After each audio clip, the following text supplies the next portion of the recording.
Thank you very much, Chris. So, from from the land of superlatives, I would say, because of the number of species of plants and corals and fishes, we're going to the lands of sublime and spirituality. But before that, let's call it a break. AEN will have its photo op for, say, 20 minutes because the program says we should be starting in 2:50. Okay? So we beg your indulgence if you could stay for 20 minutes because AEN will have its annual, is it annual? No. It's a photo op, no? Because it's just IETM, yeah. Because it's this is the opportunity for us to have photo opportunity together. Okay, thank you very much. For this last session, we will be traveling to India, Bhutan, and Myanmar. And first, to speak on bird tourism in India and its future impacts on tourism, I'd like to call on our man from India, Mohit Agarwal. Let's give him a warm round of applause.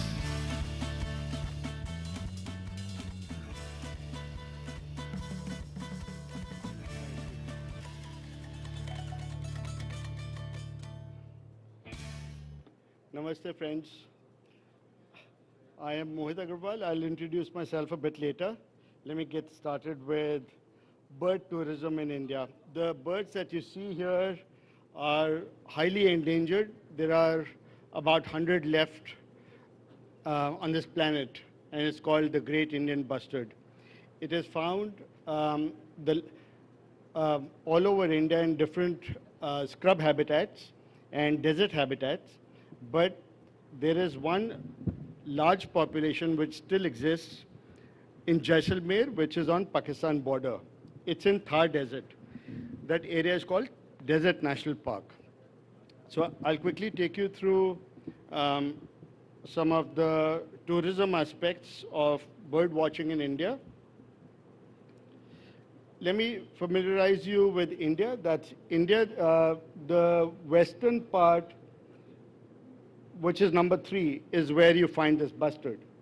And across the line is Pakistan. And then you can see there are the Trans-Himalayan region is in blue.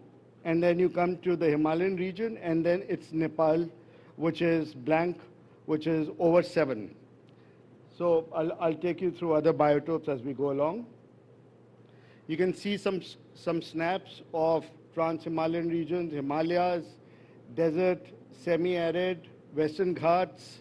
Western Ghats are the tropical forests that we have along the coast, down south. Deccan Peninsula, Gangetic Plain, coast, northeast, and islands of Andamans, Nicobar, and Lakshadweep. So you can see from the statistics here, ever since eBird started, we've got 37,000 eBirders recording information. How many people know about eBird here? How many people use eBird? Okay, so even if you don't use eBird, but you know about eBird, it's a beautiful concept where citizen science is aiding conservation. This data, which is collected by bird watchers, is fed in here. They can maintain their own checklists, and these checklists are then shared with other people. And the scientists draw data from here, what's being seen where, what the migration patterns are, where do they exist, what the numbers are, how it was 10 years ago or 5 years ago, and what the habitat conditions would be. So I won't go too deep into this, but this is something that you got to know about eBird. It applies to every habitat of this planet in every country. So there's some interesting facts.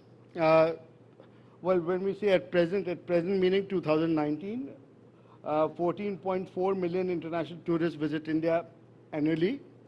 But there is no official estimate how much bird watching is contributing.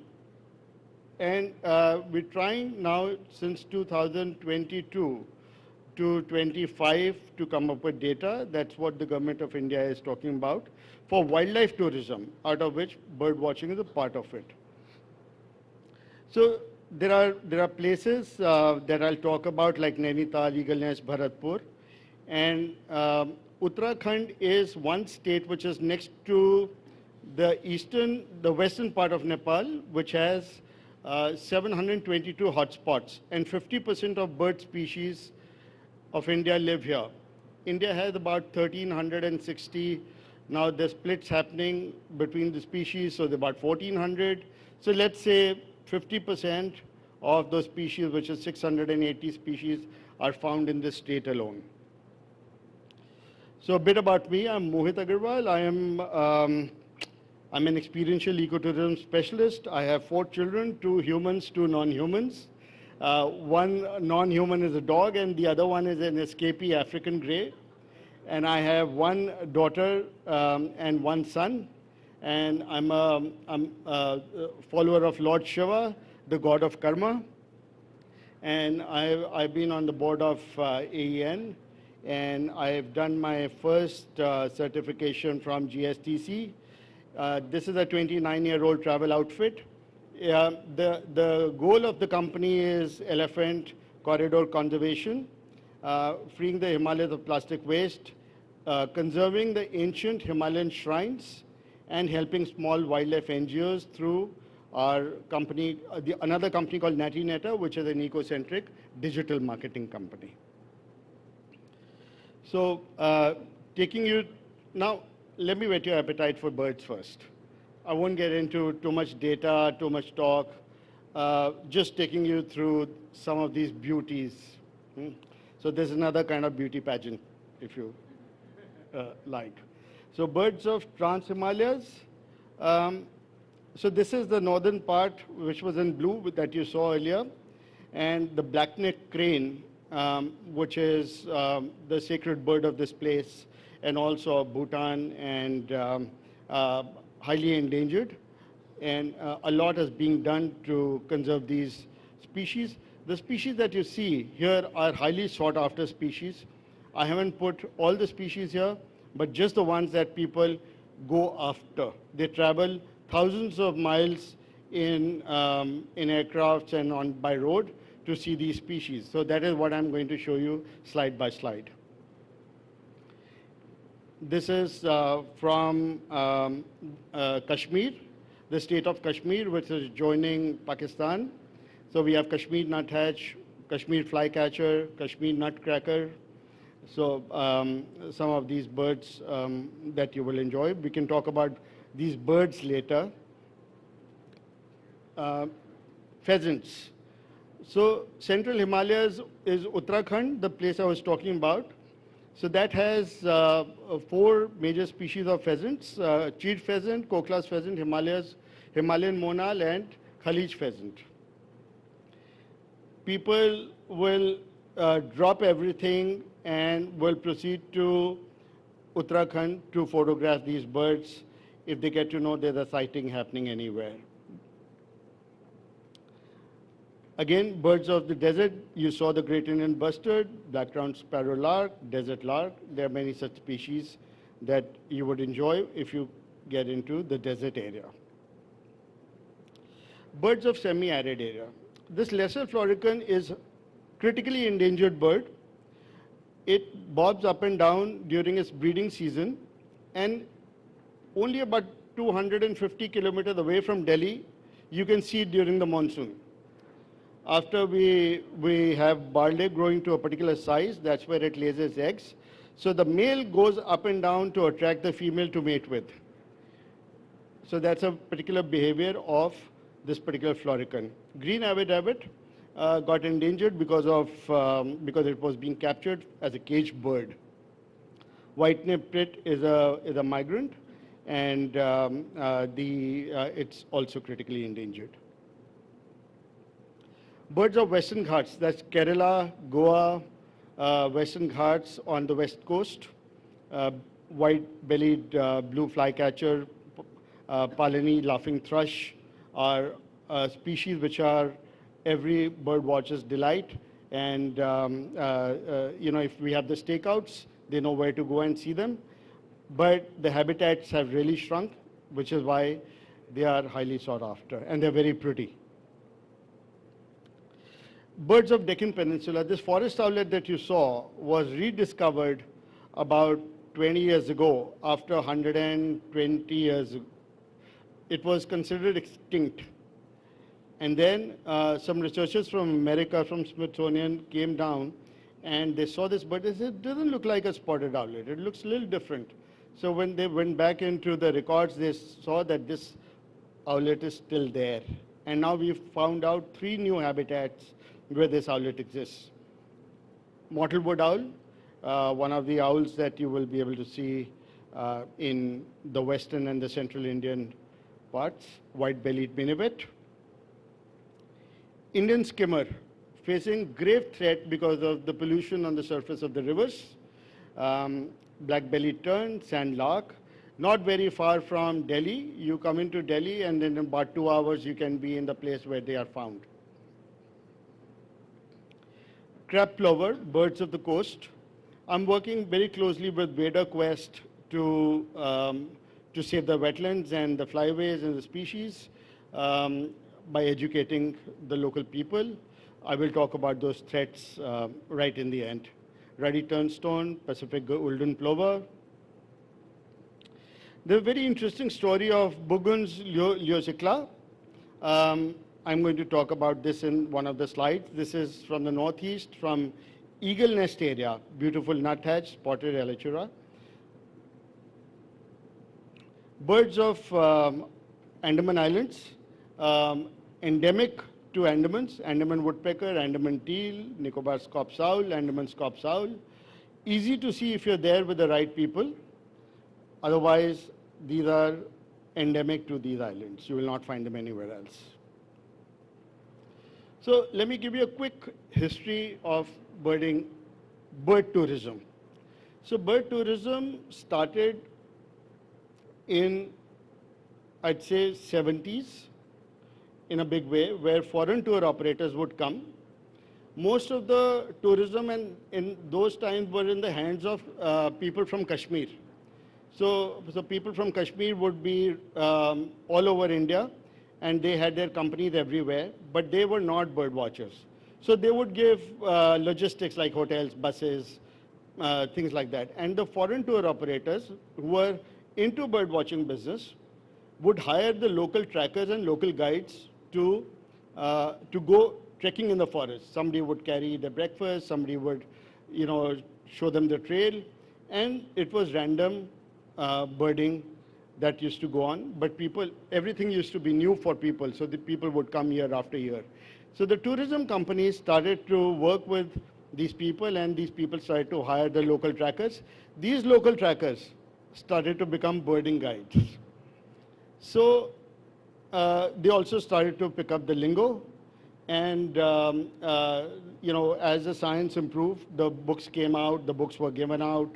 The local trackers were trained how to identify birds by Western tourists. Then what happened when I'll tell you what happened in the next one. Yeah. So these books started to come out. People like Chris and Gurung, and they started to come out with these guides, and they started to tell people where are the stakeouts, which if you turn left and you go to this temple and you look to the left, and there's a tree up there, and below the tree is a little stream, and behind the stream is the stone, and behind the stone you'll find this dipper. And that's okay. I'll tell you a story. I was with way back in 1996. I was with a company called Princeton Nature Tours, and they wanted to see an ibis bill. Now, ibis bill was found, according to me, only in Bhutan at that point of time. Of course, it's found in Corbett National Park near Delhi now, but at that point of time, that was the only information I had. So we flew to Bhutan. And we flew to Bhutan. Now, I had no clue. I was told that it's found somewhere near Punakha. So Punakha, the river Mochu, was the only place.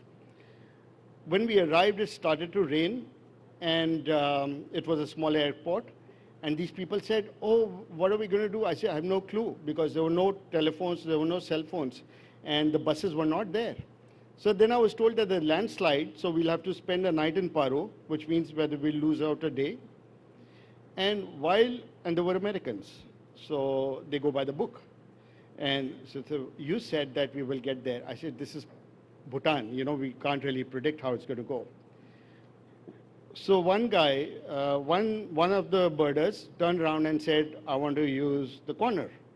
So I said, behind the car park, there was no corner, so you can go behind the car park and find a spot.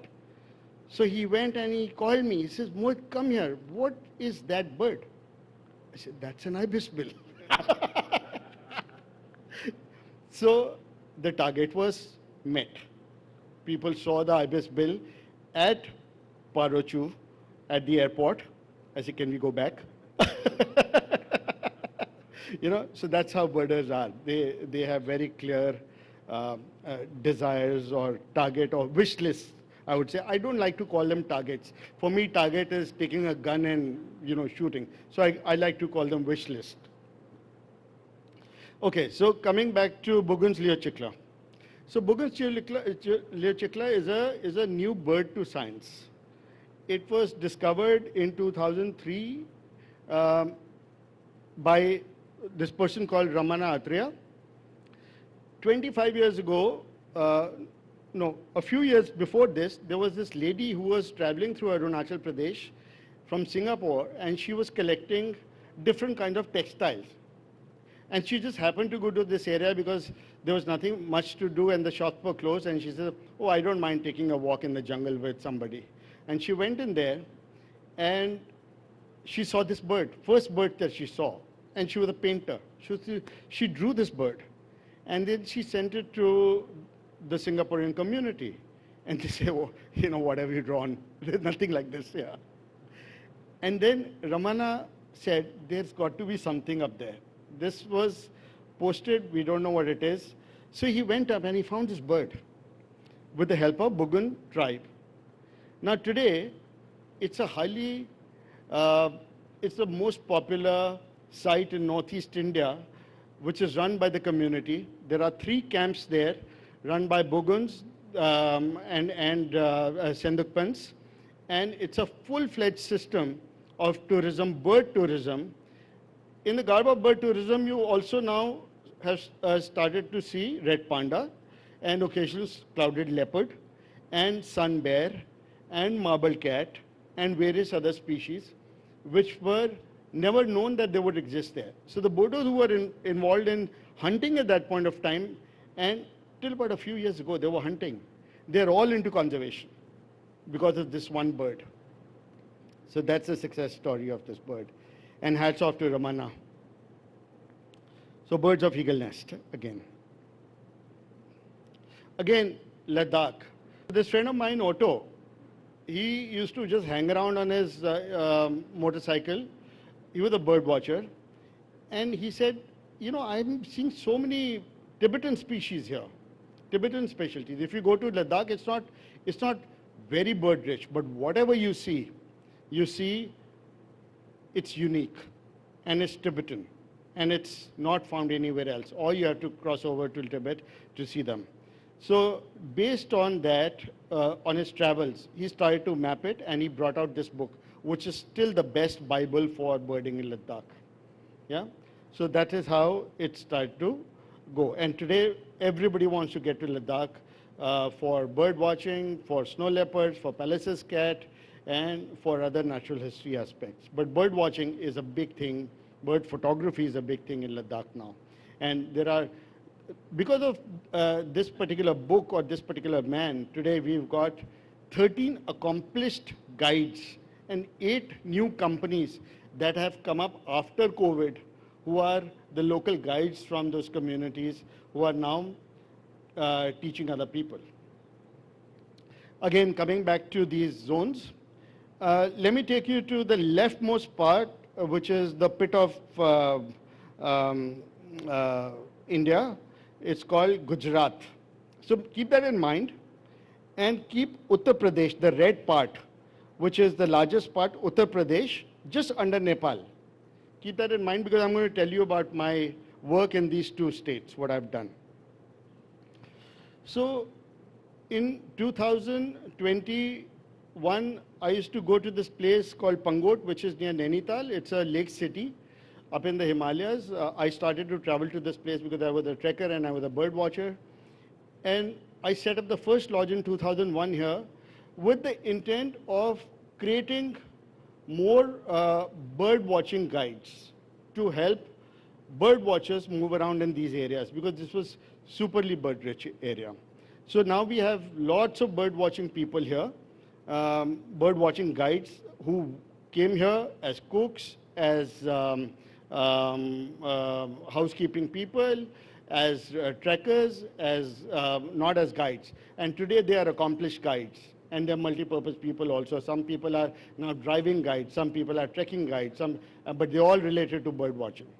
So they all got their guides in Hindi, English, and this is the conversion that is done. Many people who came here just as tourists, only to enjoy the Himalayas, went back as ecotourists, went back as bird watchers, and today they are world listers. They will fly distances to list birds on eBirds because they want the maximum number of species.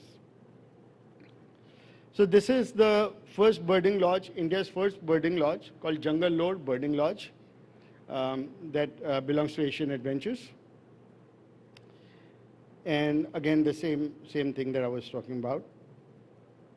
And the second thing that I started was Satal Birding Camp, which is now the hotspot for most bird photographers because it's at a height of 4,400 feet. And it's a fantastic biotope with lake around it. And when I started this camp, that time there was no idea. People would say, what would you do? What are you doing? Why are you doing this? You know, why are you showing birds to people? What happens? You know, so to be able to talk to them, we needed patience, time, energy. And today, we have almost 35 guides in that area who are now, using bird watching for their subsistence. I also went to Gujarat 18 years ago because Gujarat is a dry state of Mahatma Gandhi, no alcohol, mostly vegetarian, and great for lots of species, full of wetlands. And I was just pained to see how the wetlands were going because of rapid industrialization, because of other things, and I wanted to inculcate the culture of bird watching here. So I set up a birding lodge, Gir Birding Lodge. Do you know where? In this place, where the lions are. And people would say, I think he's got the spelling wrong. It's Gir Boarding Lodge. You know, where you do boarding and lodging. So I said, no, it's Birding Lodge. So the person who was trying to register my company said, sorry, just go and correct the spelling. You know. So this is adjacent to the wall of my lodge. We have lions coming through our property. Sometimes people miss out their breakfast or dinner because there are lions sitting outside the dining room.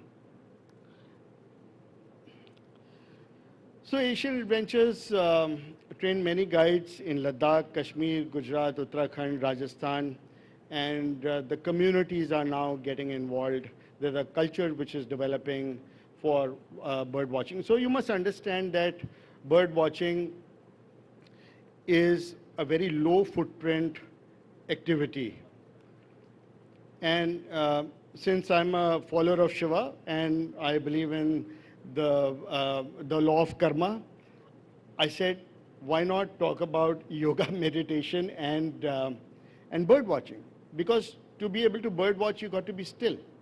and you got to be still inside. But today what is happening is that people are looking at the return on their investment. So I will go on to that part again.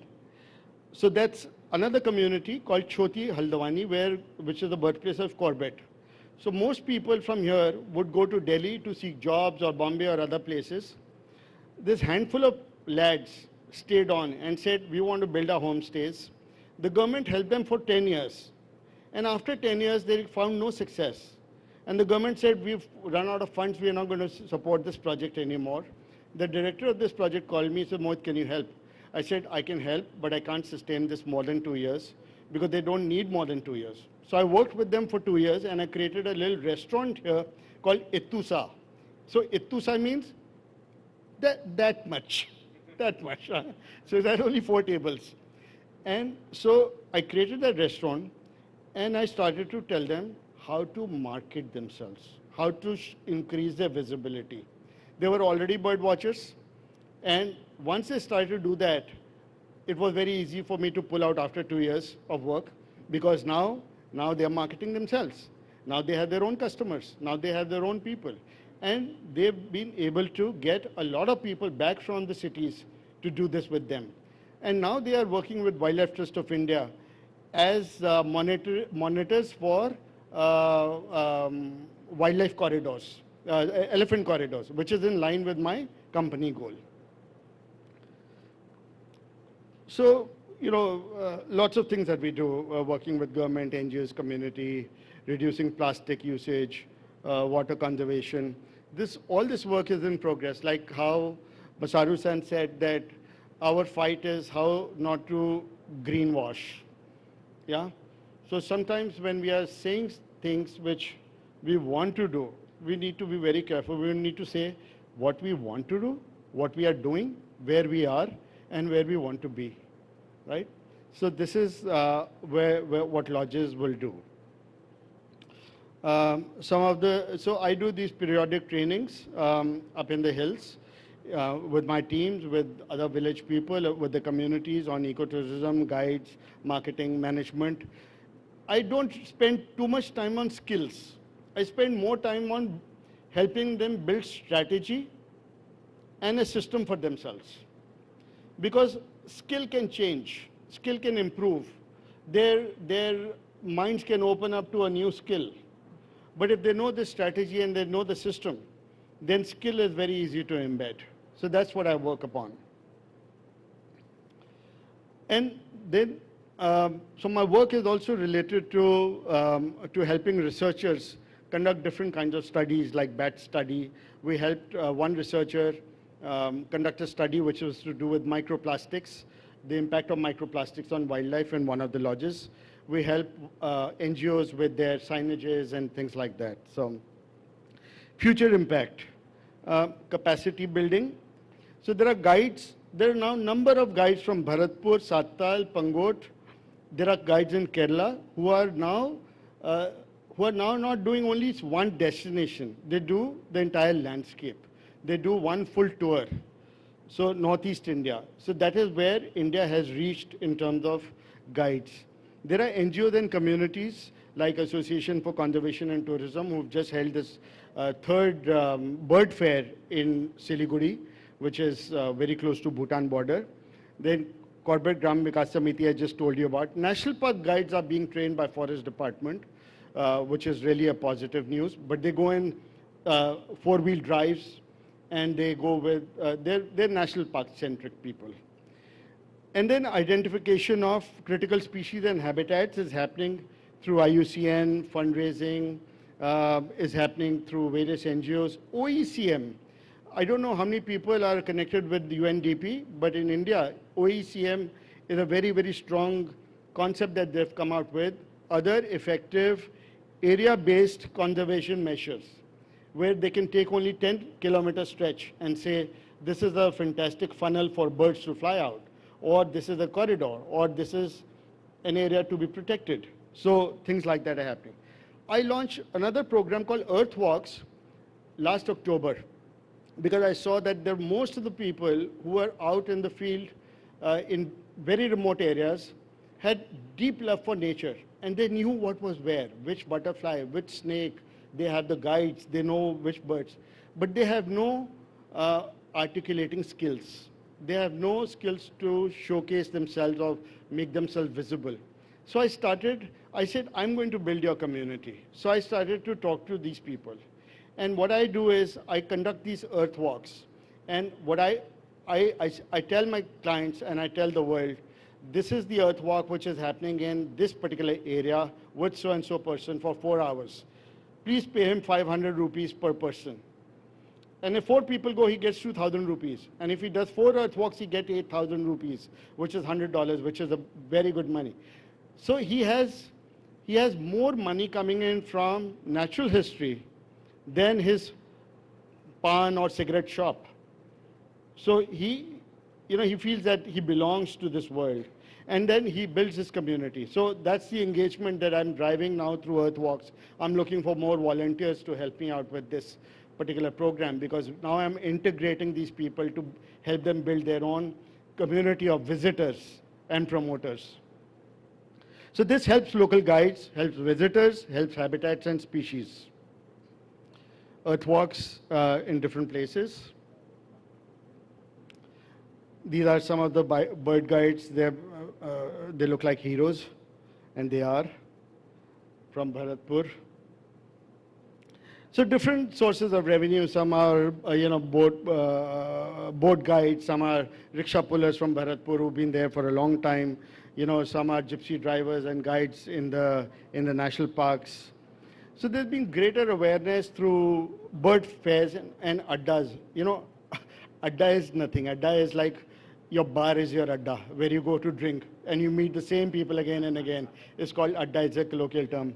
And so the bird fairs are happening in Jaipur, Siliguri, Chambal, UP, New Delhi. And then I've been going to this bird fair in the UK for 20 years now, Spain, Italy, and more. So many such things have started to happen even in India now. The target audience is starting to broaden up. The corporates want to take their people out for bird watching. The religious institution says, we want to talk about owl. Owl is the vehicle for Lakshmi goddess.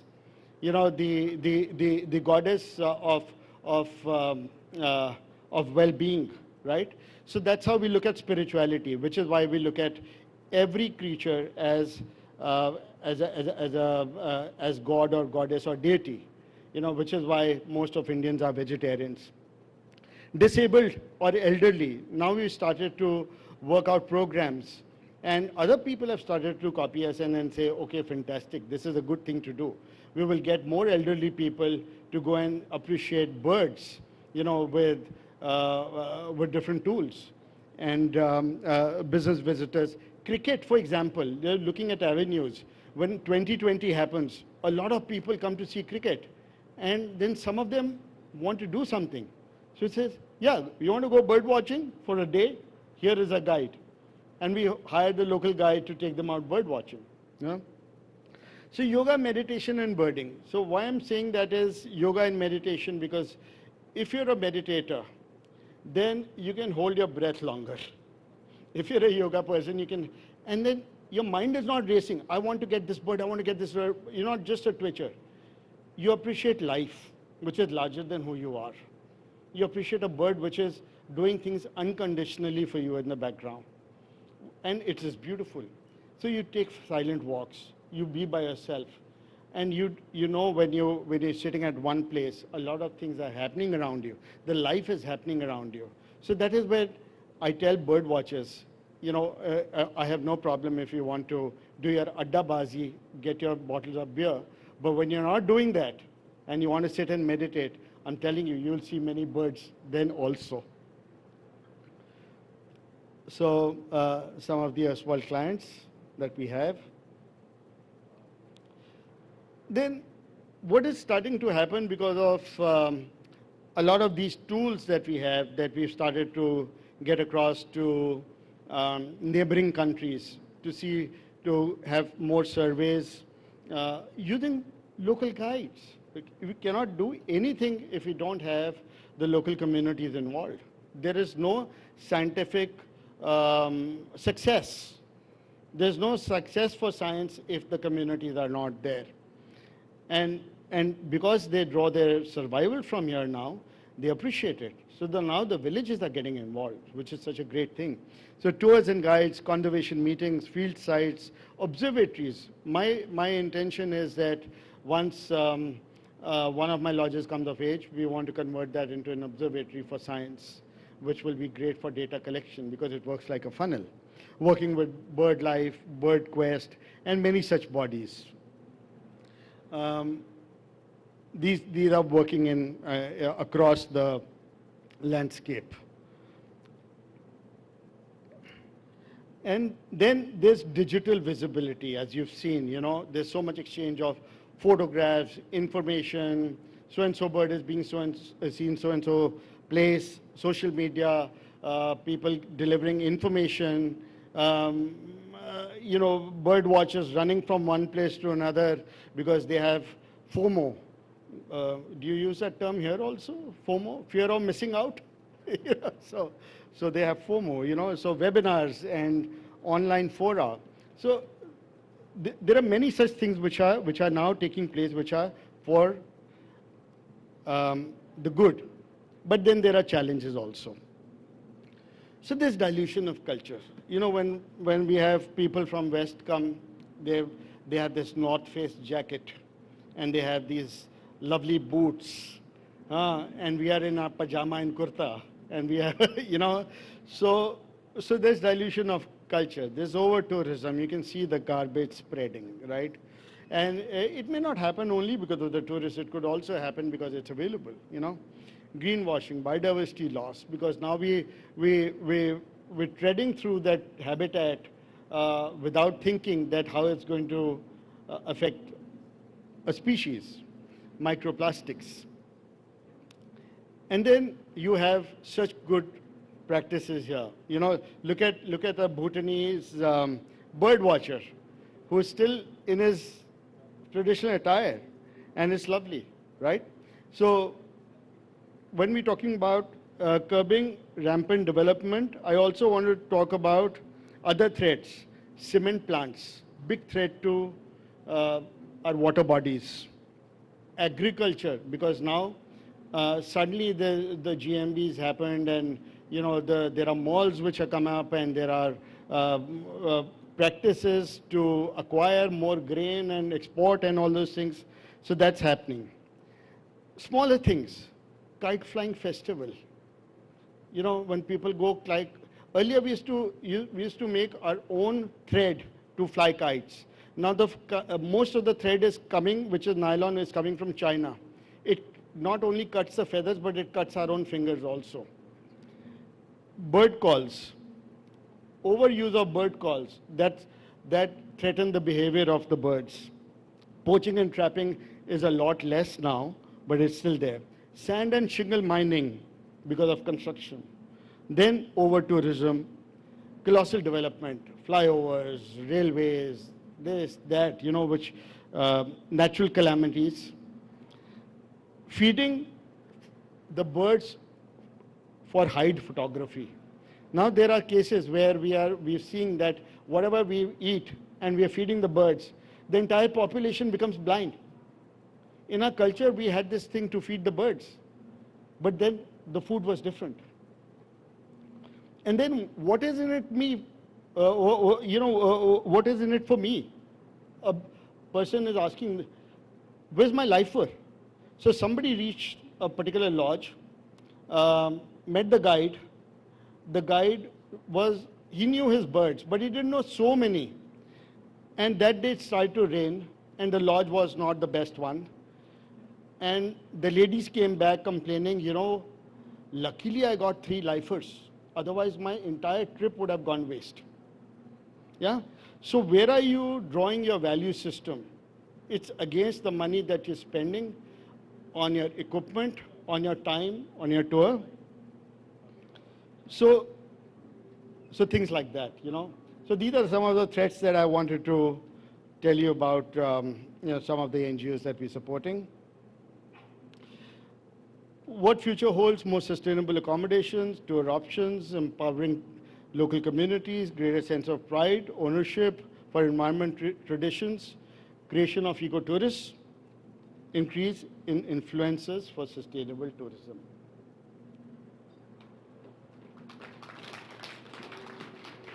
Thank you. Thank you, Mohit, for that fantastic presentation. India is really avian rich. India is indeed incredible. Okay? So, birds of the same feathers are, or birds of the same feather, can you fill in? Birds of the same feather are the same birds. The early bird catches the worm, but the early worm dies early. Okay, seriously. We'll move on to another mystifying land. And to give us a presentation is a do. No? It's an all-girl do. But are you dancing and singing? Will you be dancing and singing? No. So it's a duo of Shiring and Pema, and they're here to talk about ecotourism in Bhutan, where gross national happiness is more important than gross national product. Am I correct? Okay, let's give it up for the two girls, Shiring and Pema.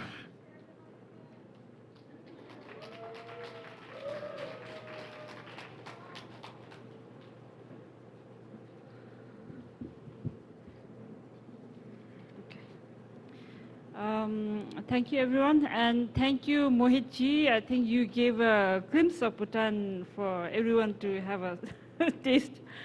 My name is Sringchuki. I think before I move on to my presentation, I'll just give a brief intro about myself. I started this ecotourism journey since ever since I graduated from college. That was back in 2000, end of 2003. And well, I had this wonderful opportunity to work for an environmental organization. I still remember that when I first joined my job, I was supposed to be based in the field with no electricity, no good road. So that was when some of my friends even, well, scolded me, saying that, you know, there are a lot of opportunity in the capital. Like, why would you want to lock yourself away from all these? And I said, like, it's still, for me, that the first time I heard this word ecotourism, because my dream was always to work with community, work in an environmental organization. So I spent almost a decade in one of the conservation areas and solely focused on environment conservation, but ecotourism as one of my major projects. And I think I wanted to share that part of my experience with you. But before that, I want to share with you about some details on Bhutan. And yeah. I think I wanted to put up this question, but you already saw the map earlier where Bhutan is located. Because earlier, I think back a few years ago, whenever we go outside, everybody would question, where is Bhutan? Because we are a very small landlocked country. Small landlocked country with not even a million population. I would say we are less than 800,000 people. And our land size is less than 24,000 square kilometer. And it's a very small country sandwiched between two giants, China on the north, India in the south. And I would say the two huge, most populated countries in the world. Just to give some glimpses of Bhutan, these are pictures from I think the different parts of the country: east, central, south, north. Some glimpses into the lifestyle of people. and some glimpses into our culture. And now, I think everybody, Bhutan, outside most people refer, as you said, yes, cross-national happiness. We are governed under the constitutional monarchy. We have a king, but yet we are a democratic country. And we are blessed with the, I think, wise wisdom of our king today. Cross-national happiness. This, we are proud to say that I think one of the consideration now worldwide, I would say even the, from the Millennium Development Goal, now the SGP, the Sustainable Development Goal, part of the influence, it comes from, Bhutan's philosophy of cross-national happiness. And it is, the GNH is, well, the philosophy promotes the, 4 pillars of good governance, sustainable development, preservation of promotion and culture, and environment conservation. And these are the core philosophies, core pillars of GNH philosophy that contributes to the development of our country. And I would say that environmental conservation is embedded in every development approaches, the policies that our country has. And as shared with some of, I think some of you may be aware, our constitution demands, our constitution mandates us to preserve 60% of our country under forest coverage, and that excludes the shrubs. Grasslands is fully tree cover, and as of now, we have more than 70% of our land under forest cover. Yeah. Okay. And tourism in Bhutan is also somehow guided by the philosophy of GNH. Tourism, Bhutan opened our doors to the outside world to tourism in 1974. And back then, it was operated by the government. And somehow the culture of having started by the government is still embedded in how tourism is practiced now. Before COVID, the policy of tourism that we have, the style of tourism that we had, we used to call it the MDPR, which was the minimum daily package rate, which comprises of the tour facilities being provided by a tour operator, where a tourist had to pay a certain fee, which covers the logistics and everything, and certain amount goes to the government as sustainable development fee.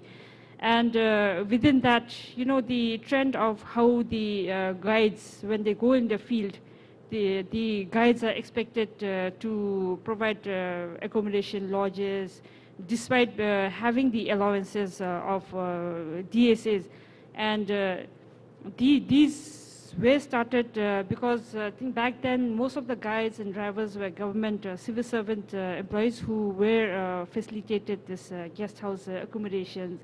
And somehow I would say that that trend had still been practiced to this date.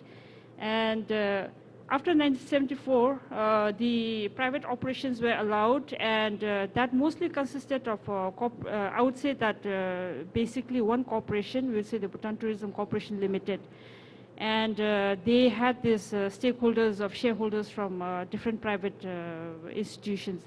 But in 1999, the tourism license were free to the public, and that's why now we have thousands of tour operators registered. Just to share you the glimpse of the total number of visitor record that we had. If you look at 2019, that was the highest. And if you compare the types of tourists that we had, I would say that over certain years, Bhutan was also getting kind of overwhelmed with a lot of regional visitors, majority from India. And if you compare it with the international tourism trend, but then it's obvious that when the COVID hit, our doors, like we completely shut our doors to outside visitors, and it just opened last year in September, and until then, the policy change. COVID had been one big lesson for the country. So you would see that the number has totally shrunk down. And these are the overview of our tourism sector prior to COVID-19. We had, as I said, our population is less than 800,000 something, but we still had majority of people employed in the tourism industry.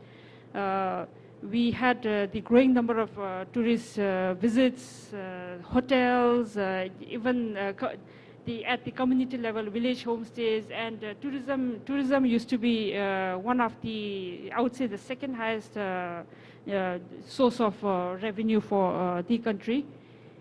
And this is the policy that we have for tourism, which, as shared with you, that was somehow influenced by our philosophy of GNH. We practice the high value, low volume, and the policy tool supporting sustainable tourism.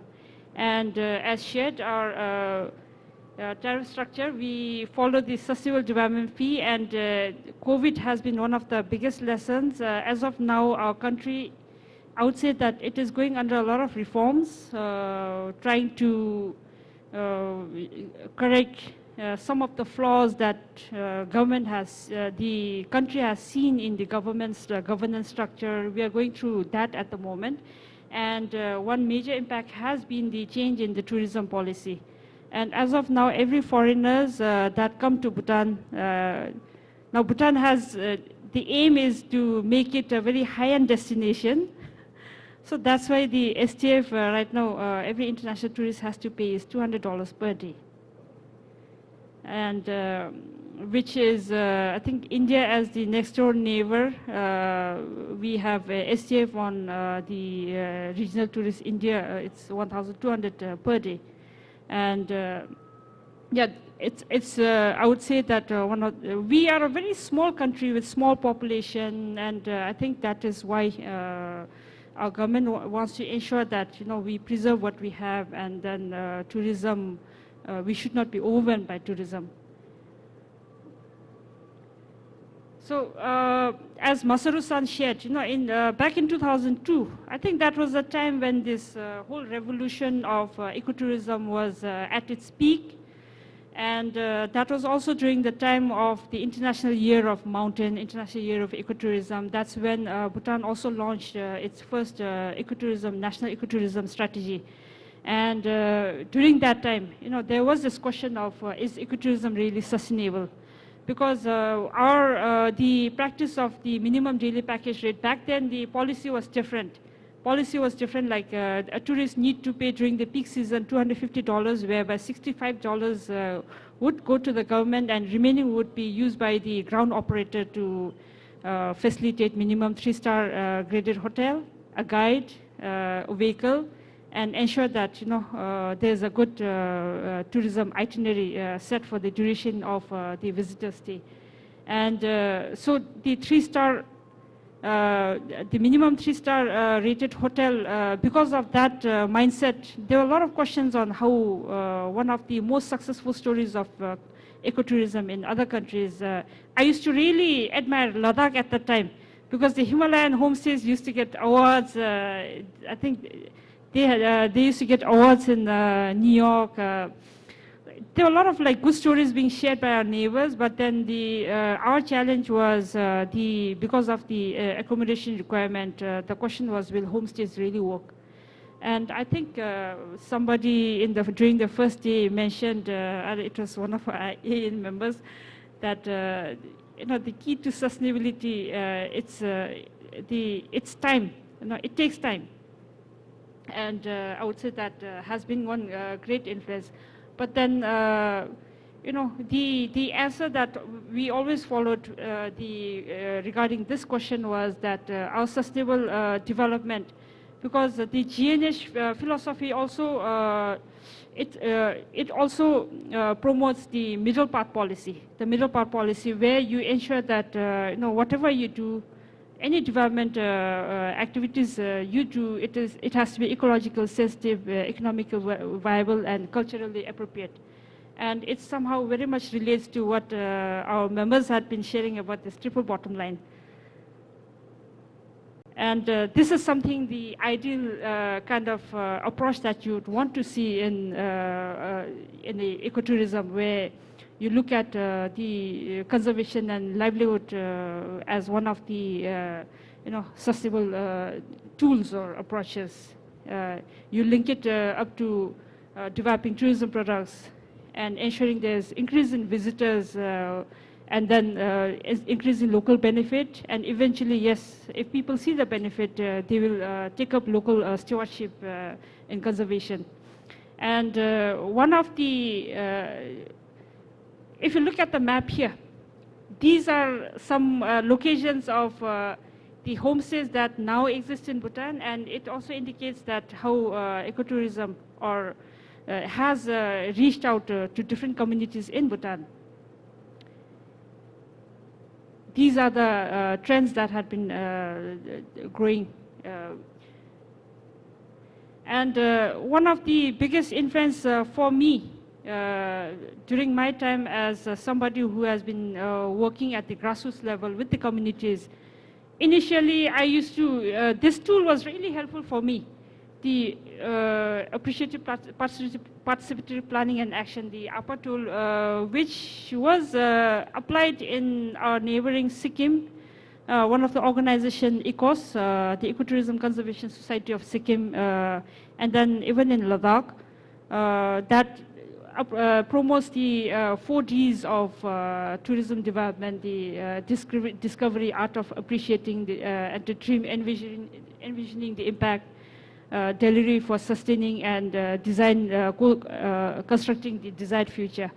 And recently, one of the good things that I have appreciated, I took this TOT with the ITC and CBTI Thailand, was the promotion of 5 Cs, which I found really applicable if you are to pursue, community-based ecotourism in your areas.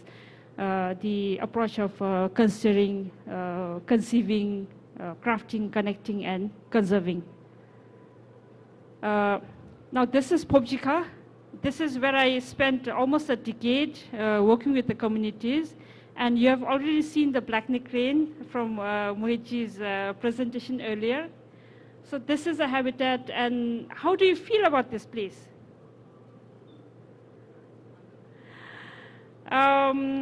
This area, when I first went there was no electricity. So my organization had this alternative energy project, which focused on supporting solar lighting scheme. But that was mainly because it was just an alternative, because there was no budget or plan in the government to support electrification there. And you know what the community used to think? What the community used to think was that, oh, it's because of the cranes, when the black neck cranes, when they fly in, the grid wires would impact these birds, and that's why, because the Royal Society for Protection of Nature, the RSPN, the organization I used to work for. So they would say that because of that, RSPN is not allowing electricity in our area. But that was not it. It was not there in the government's, we would always have this 5-year development plan. And what happened was we had a very good connection with the Australian Development Corporation Office. And that's when they worked with one of the power companies to provide underground electrification. So you still see the same view here, ensuring that the aestheticity of the cultural values, the landscape is protected, and also the habitat is protected for the crane. And people see the black neck crane and the aesthetic value of this area as a value addition to development. And so this is how you will still see Pobjika like this. So this is the black neck crane. The one that you see in Ladakh is, it's usually the summer breeding habitat. They would spend, I think, more than 7 months, almost 7 months of their time in a year in their breeding habitats, and majority of them are found in Tibet, China side. And Bhutan would get, I would say that although in small numbers, but it is still one of the we would get the maximum number of black neck cranes that flies outside the Tibetan border. And they are there just for the 5 months, from November, late October side to March, February, March. And so it was because of these birds that the RSPN initially they started focus on conservation, but they realized that you cannot coexist with the community if you cannot support them in livelihood development. And that's when they did this integration of conservation and livelihood, looking at how they can support through the alternative options. And initially, tourism used to exist there, but it was mostly operated by those people from the other places who would come there, let the guests stay there, but the benefit was not really accrued to the community, and that's the community-based tourism approach that we took it up to ensure that because one of the major risks was the community were selling lands to outsiders who wanted to build this very beautiful, huge lodge, but then again taking away the opportunity of the resource conservation from the local community. And another is RSPN is engaged in conservation of this bird, the white-bellied heron. I'm sure few years down the line, this bird is definitely going to get extinct in the wild. As of now, it is just about 60-something numbers, and you see that Bhutan, although a small country, but it has the maximum number. And that record, by the way, it is just 2015, but you can imagine now it has again declined. And recently I've done a feasibility study of community-based ecotourism in the habitat areas where how community can benefit from conserving these birds, and tourism as one of the livelihood options. So one of the projects that they have, it's basically to develop ecosystem-based solution to manage biodiversity landscapes, which focuses on the white-bellied heron conservation. And it is the habitat is mostly along two of the major river basins in Bhutan, which is in central and western part of the country. And how they want to do is they want to engage the local communities. And ecotourism has been seen as one of the viable options. And this one is ecotourism can be not only for specific species conservation, but we also need to look at how we can engage youth to retain in the community. So this is one of my work with the Youth Development, Bhutan Youth Development Fund, where they have looked at community-based ecotourism to curb rural-urban migration of young people from the community, and where they can foster in preserving the environment of their community, and then also looking at some of the avenues through tourism. And this one is one of my current project sites with the Department of Culture. This one focuses on the culture conservation, the culture landscape conservation, where nature is also deeply rooted in their objectives. The main aim is to preserve the cultural landscape and the intangible and tangible culture of that community. So one of the major problems that these community facing is, and the biggest worry for them is the younger people. Young people are moving out of the community, and eventually their worry is the houses are going to get locked. And that is why we have this group of, mostly led by women, a small enterprise startup that has, with the support from the Department of Culture, funded by the World Bank, renovated this old, more than 200-year-old structure, and then converted into a traditional restaurant. And side by side also constructed another bed and breakfast accommodation, and also one of the aim is to ensure in promoting that this kind of structure to remain intact in the community. So as a part of how we did and how we still pursue, one of the crucial, I would say that one of the crucial approach for us is always about, I think this is also one reason why AEN is here together, right? Instead of local going global. But here it is very important that you cannot just do it at your own level, at your own institution level. You need to connect with the stakeholders. And that's how we felt that one of the biggest impact that you can bring from to bring success to your initiatives is bringing different stakeholders together. There are some who can provide you the technical expertise. There are some who can provide you the human resource skills, and some who can provide you this funding opportunities. So this we have found out, like from the earlier, I think lessons from earlier project, like this is very important. Ensuring that there are guidelines and frameworks in place, skilling communities. I think these are so on, like some of the most common tools and approaches that are familiar to everybody. And as of currently, I'm also working, and I think PMC and I will again visit that site soon. Is usually the national parks in Bhutan, they're very secluded.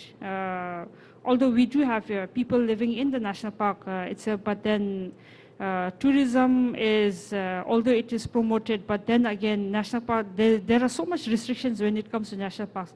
But there is this one particular park in southern Bhutan who now wants to take up ecotourism as one of the tools to earn resources for sustaining the park itself. Because now one of the major reforms that is happening in Bhutan. Earlier, the Department of Forestry and Park Services used to be under the Ministry of Agriculture and Forestry. But now it is under the Ministry of the new, I think, water. And well, it is considered, it is under one of the, it is considered under the economic cluster. And now government realizes that our natural resources are a treasure that should also try to contribute, sustainably try to contribute to the economic cluster. And that's when this is one of the parks where they want to introduce ecotourism. And they have so many rich flora, fauna. You see the white Bengal tiger here. It is one of the habitats of the critically endangered white-bellied heron. Then this is also one of the critically endangered species, the elongated tortoise. Then you see this in abundance.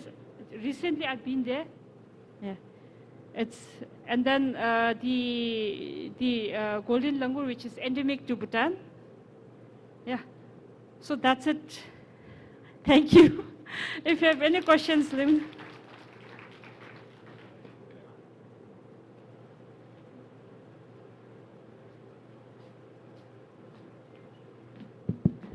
Kusuzongpola.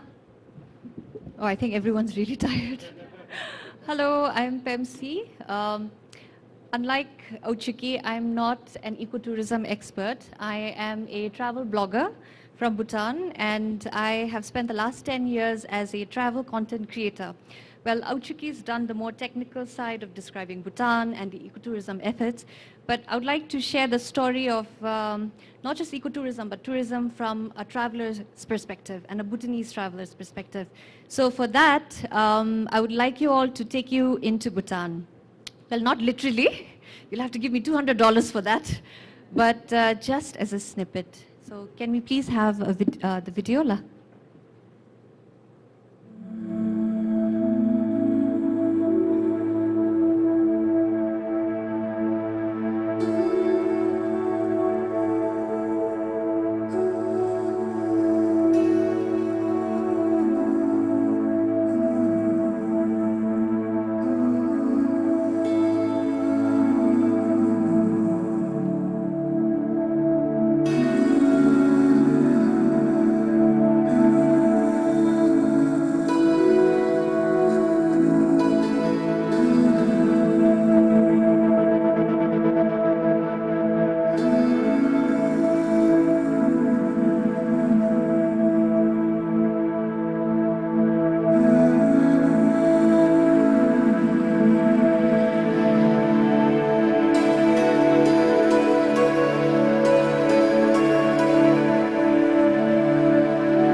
Sasola, did you feel like you traveled into Bhutan? Maybe a little bit?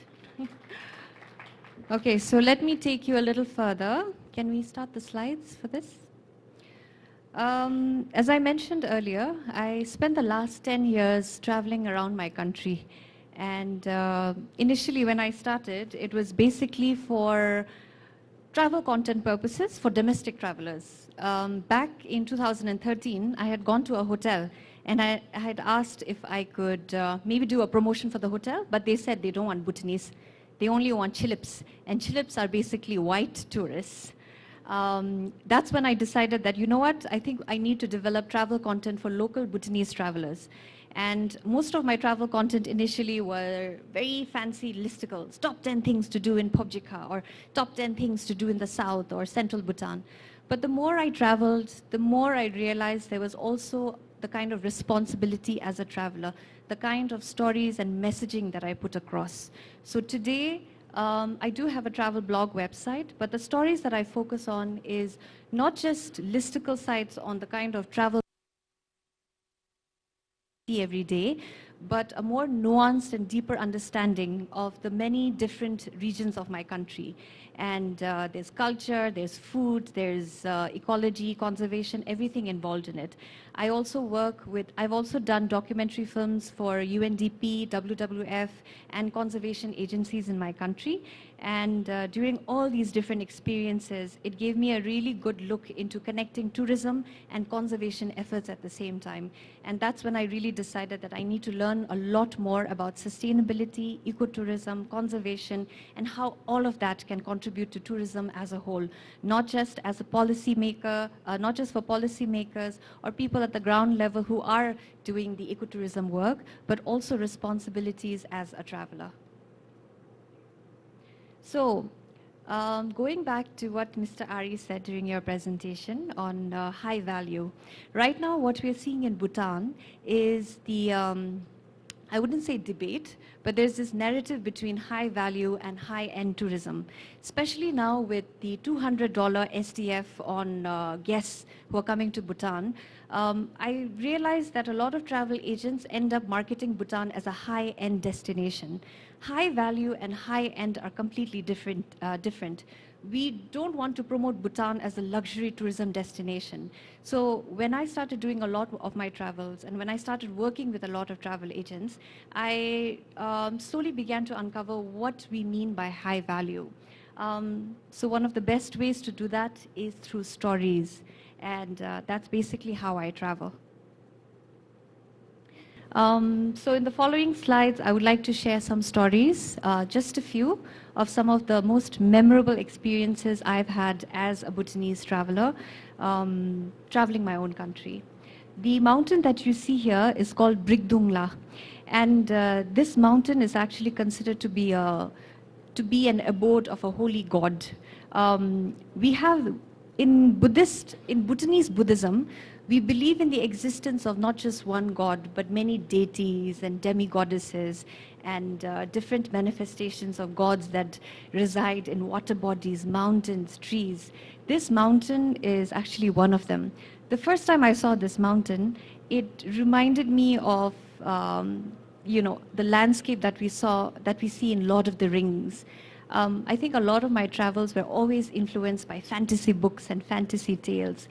As a Bhutanese Buddhist, I wouldn't really say that I'm very religious, but I'm spiritual. And I think travel really helped me connect, helped connect me to my spiritual side.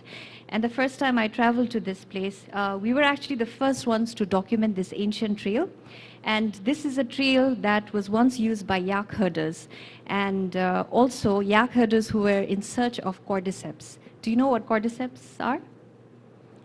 Cordyceps are these medicinal herbs, but these are actually worms that's been sort of frozen because of a fungi, and it's actually considered to be one of the world's most expensive, traditional medicines.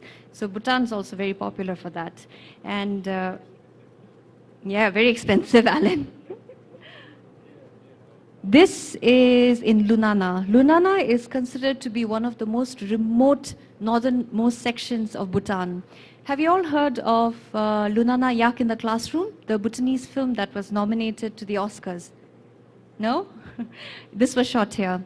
The man who's sitting next to me is Bhutan's only glaciologist. He travels to the most remote glacial lakes in the country for 6 months every year. And he travels with his young group of hydrologists, young glaciologists, who are studying to become glaciologists just like him.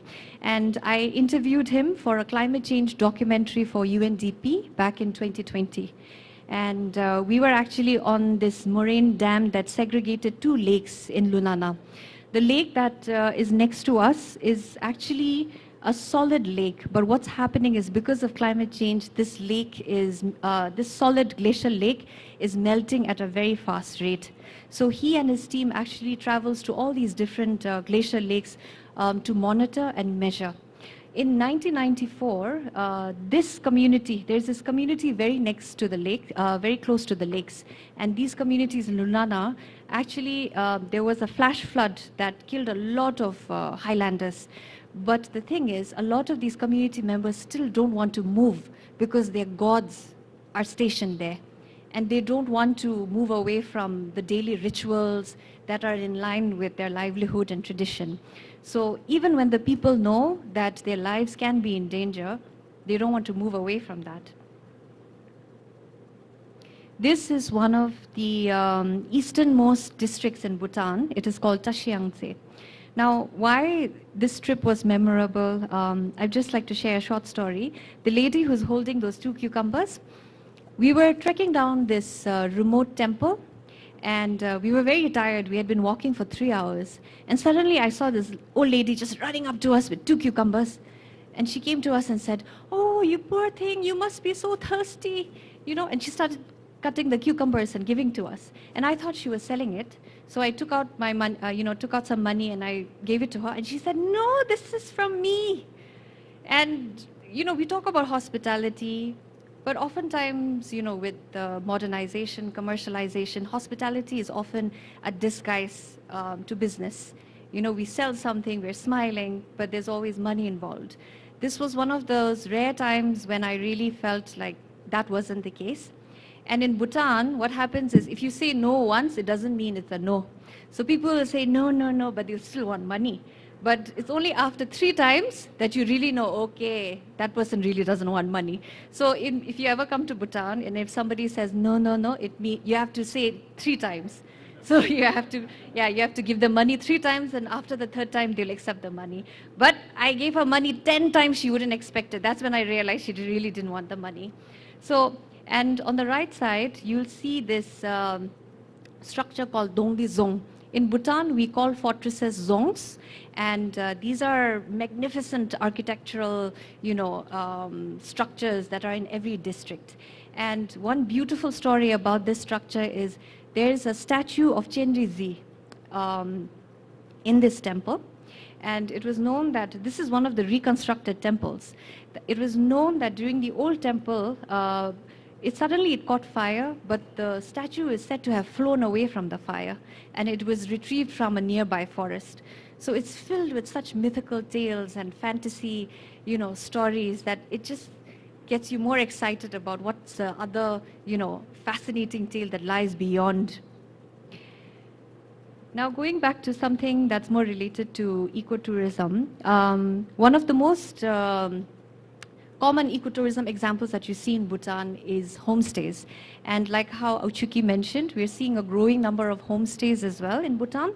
And homestays, especially if you come to Bhutan, if you want a more authentic experience of how Bhutanese live and what food we eat, it's homestays. And one of the most beautiful thing about this is the lady who's serving me tea here is Ama Om. She is actually one of the, I think we can call her a custodian of traditional food practices in central Bhutan. And what you see on the left side is an ancient practice of extracting unrefined organic oil called pangtse shing. Now, I've been looking for an English word for pangtse shing. I couldn't find it, but they look very similar to peppercorns. But what she said was a lot of these trees are now dying, and we don't see a lot of fruiting of this tree anymore. And the other issue is a lot of the young people from these villages are also leaving. So we don't have a lot of young people who's continuing this practice. And during our stay, she demonstrated how that oil is extracted, but it was very little. So we can't sell it, we can't put it up for sale. And it is just something that the family uses for home consumption. On the right side, this is one of the food projects that was done by Auchuki for Nobgang Community Tourism. And on the left side, this was a recent jungle eco-lodge. Albert, you might be interested in this. Eco-lodge that I visited. And everything from the kitchen was from the forest. From the wild potatoes to the riverside spinach. We had a Bhutanese name, and I couldn't get the English name, and I was struggling with that. To the millet, of course, millet was, farmed, but there are so many different ingredients, banana blossoms, a different kind of root vegetables. Everything was extracted from the forest. And the fact that this eco-lodge managed to bring the locality together to produce that and stick to that without, refining it, without elevating it, changing its recipe, I found that quite fascinating. Another memorable experience, this is also in the far east of Bhutan. We had walked for 7 hours to this village to document this naked dance festival. Yes, in Bhutan we have naked dance festivals. So if you're interested in that, we do have a lot of regions that cater to that. Of course, you cannot bring your cameras. This was an exception, but they were not completely naked, thank God. And that's me cowering in the corner, because what they do is they go around the room, and especially the women, they lift you and throw you up. So I was in the corner saying, please don't do this to me. This is one of the most remote schools in Bhutan, in Lunana. And a lot of the little children's families they harvest, they go into the mountains to collect cordyceps. Now what we are seeing is a lot of these families take these children out of school because they need little hands to look for the cordyceps. And we've been seeing a growing number of children who are dropping out of school in these mountain schools, especially in Lunana, where they collect cordyceps. And I was talking to some of the little girls. They were so excited when they saw me come with the camera. And I just asked them, what do you want to do? What do you like to study? And one said Dzongkha. Dzongkha is our national language. And one said English. Madam, I want to be a shopkeeper. And when I earn money, I want to buy a yak. And somebody said, oh, I want to work in the government. Oh, I want to be a teacher. So it was quite inspiring, but at the same time quite sad to hear these little girls talk about what they want to do without really getting a clear idea of what kind of future they might have. And what we're also seeing is cordyceps collection is not a reliable source of income. Now with climate change, there's a lot of, there've been a lot of studies around it where, and the communities have also reported that the collection of cordyceps is decreasing every year. So people get very, I don't want to say greedy. I think everybody has their own right to live their life. And every time they collect cordyceps, they make thousands and thousands of dollars. And a lot of that is also bought by Chinese. So a lot of the money comes from there. But that's also a reality. I had gone there to do a travel documentary and a documentary on climate change, but these were certain harsh realities that you get to see in these regions. Now, why do I keep talking about culture? I know that it's already established. When we talk about ecotourism, it's not just nature conservation or forest conservation. Culture, community, people go hand in hand, and I know it's already established, but this is the kind of narrative that I often end up explaining back home.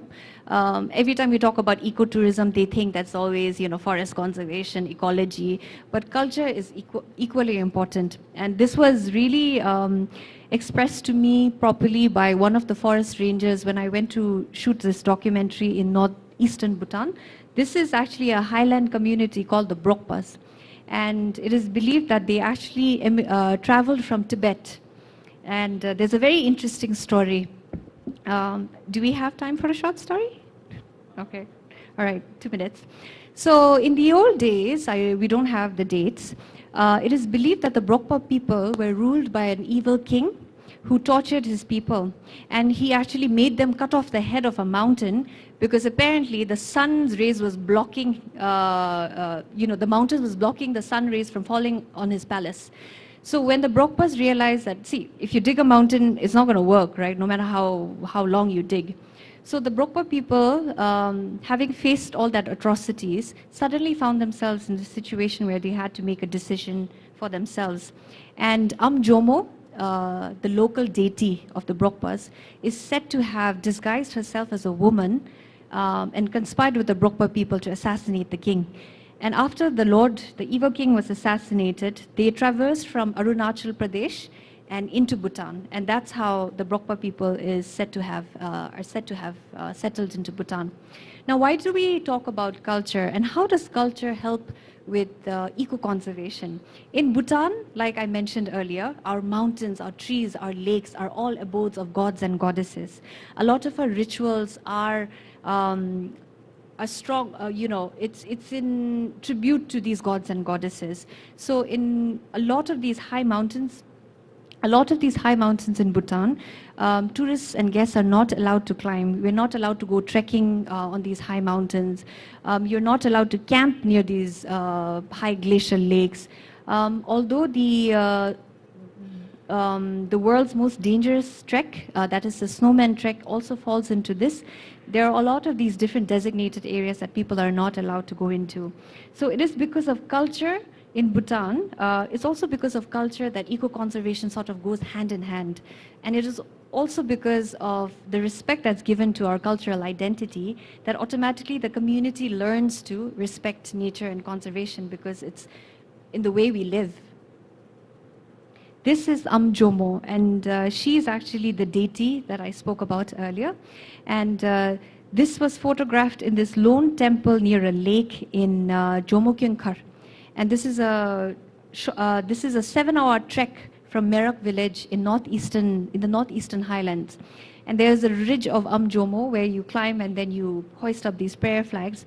But apparently women are not allowed to because apparently Jomo does not like women. But I think it's probably something that men came up with.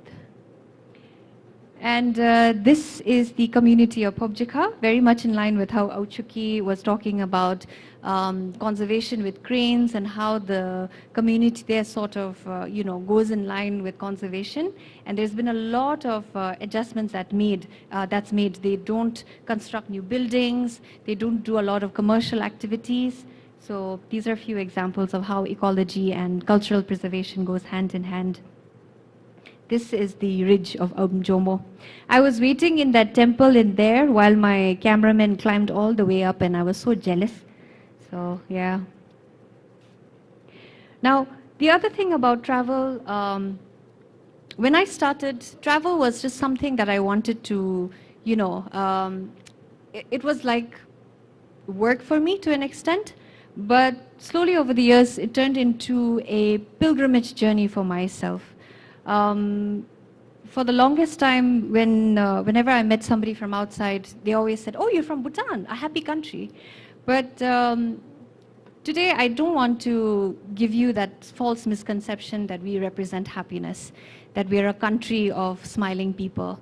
We have our share of challenges. We have a lot of issues that's going on right now that I think the world doesn't know.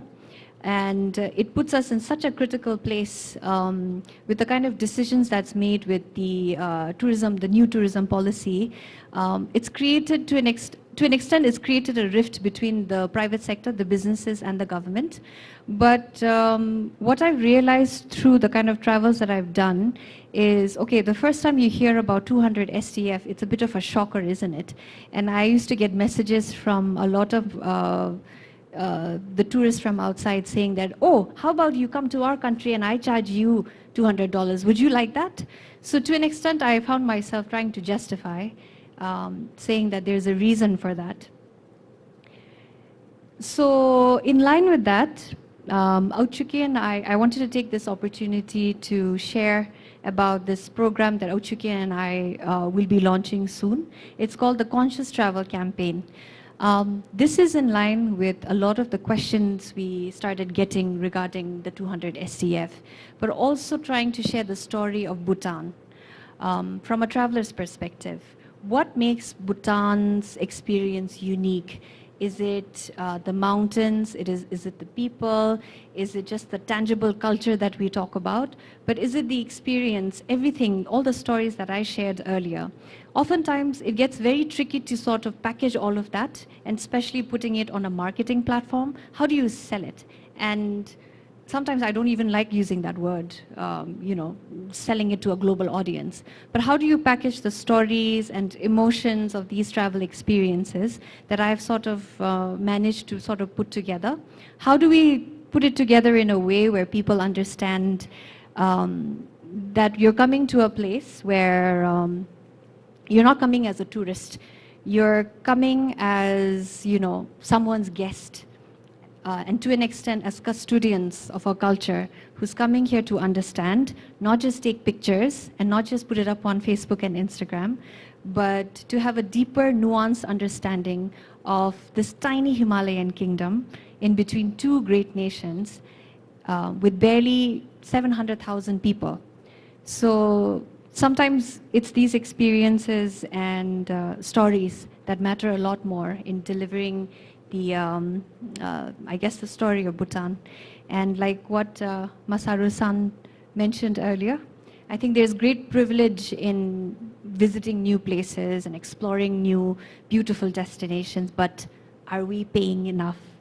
So that is the conclusion to my presentation. Kadinchela.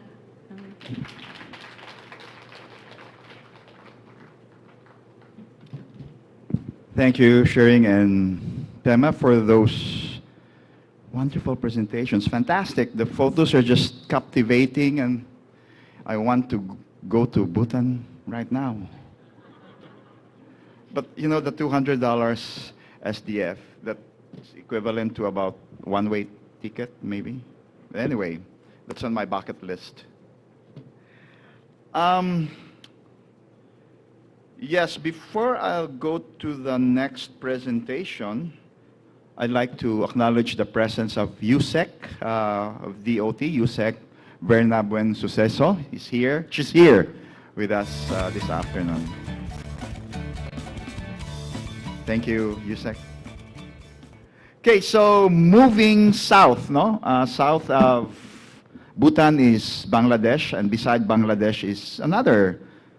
Well, I haven't been there, but I would say, based on the readings I have and films, documentaries, it's also a beautiful country when it comes to destinations. And I'm talking about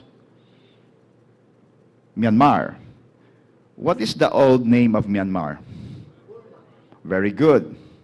Very good, sir.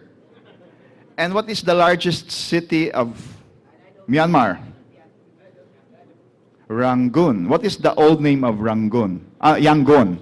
Rangoon. Okay, so to give us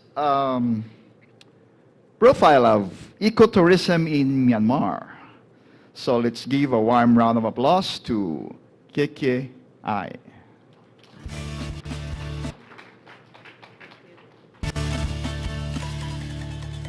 Thank you. I'll go straight to the point, but before I do that, I've taken up the name, the title as Ecotourism Opportunities in Myanmar. And there is a reason for that, because we always had opportunities, and we still have lots of opportunities. So before I continue, of course, let me introduce my team again. It's the last day, the end of the day almost, but still just to, see for yourself that I have taken the opportunity of bringing my colleagues. Actually, I wanted to bring an indigenous group as well, and especially the people from the northern part of the country. The dress I'm wearing is from the way up north, and we've got these mountains, and we talk about mountains.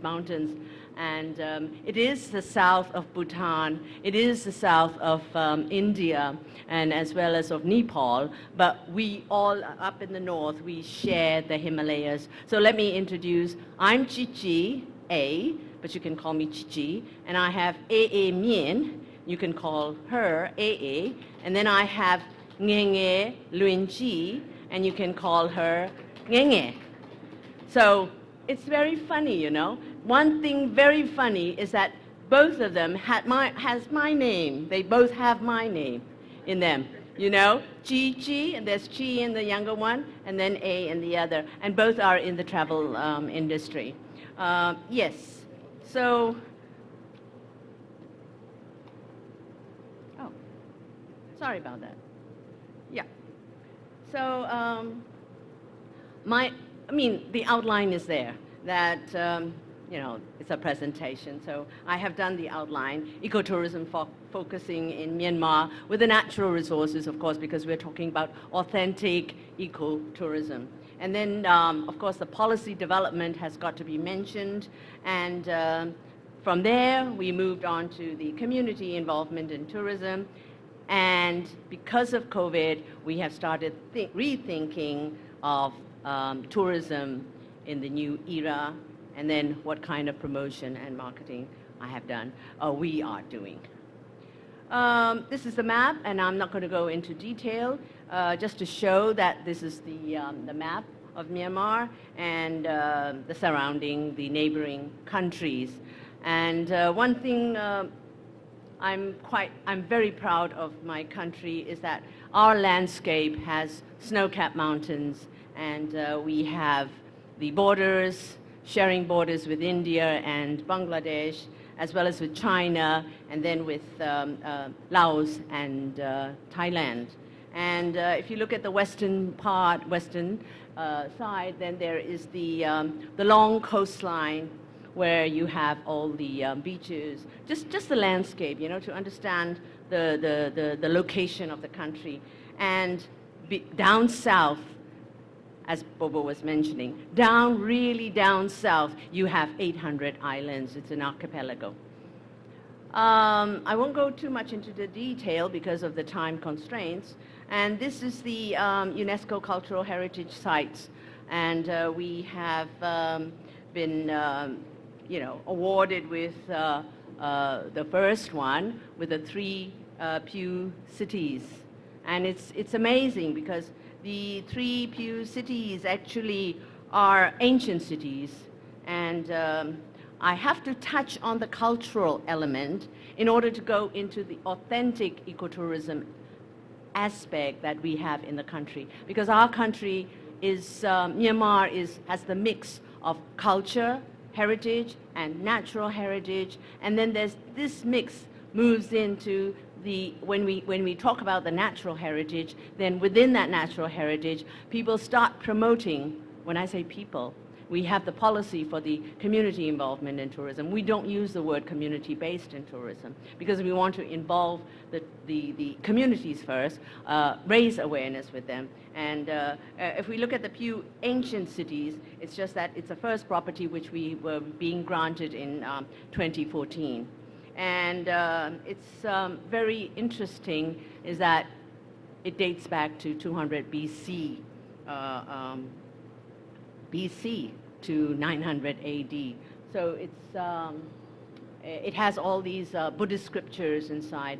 Those who are interested in culture, but at the same time, from that culture, the surrounding area would be, people are promoting the authentic ecotourism there.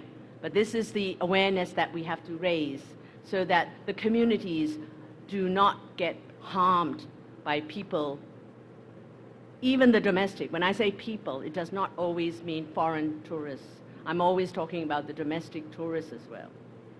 And the next slide I have is about the next World Heritage Site that we have, which is Bagan.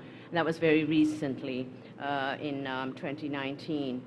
And, you know, both of them are in the dry zone, the arid zone. So you have to imagine that the ecosystem, the ecology in that area is different from the north and from the south and from the east and from the west of the country. The natural resources and ecotourism in Myanmar, I will not go into the detail because, you know, this is very, very technical. Why is it technical? Is because I am from the Ministry of hotels and tourism. And then we work together with the Department of Forestry. And now we call it as the Ministry of Natural Resources and Environmental Conservation. It's not environmental affairs even, it's environmental conservation. In the natural resources, and of course, Mohit would be able to tell you a lot more on the birds, the fauna, the flora, and the endangered species. Because this is an area where the special interest tours in the ecotourism part is very much involved. People promote ecotourism, but they do not, when I say people, the agencies who are promoting, who are marketing, they promote the country for culture, they promote, they says, we have everything. We have right, we have everything. But how responsible, how sustainable are we aiming for? I like that Mohit says targeting is one word that we should not use. We are aiming for. And this is in the north, as I was just saying. I'm just running through the slides because time also is there. Hongkan Rasi is the wildlife sanctuary. And I just remembered when my Bhutanese sisters, they talked about the taboos there. And these are the taboos that we need to understand also. And who are the ones who will tell us? The indigenous people. They are the ones that we need to talk to understand. Because the tour, the special interest guide, or the special guides we can call it, who are specialists, they sometimes do not understand the do's and the don'ts of the local communities. Like over here, I've not climbed the Pungkang Rasi, but I have traveled from Putao 40 years ago, traveled on foot, crossed these hills, very high hills, from Putao to Namong, which is the base camp, the base town of Mount Kakaborasi, which shares the Himalayas, you know. And the porters who were carrying my bags were runners, actually, just like yesterday, you know, they zoomed through. They were runners. They ran ahead of me, and they told me one thing, is that please do not laugh. Please do not talk aloud.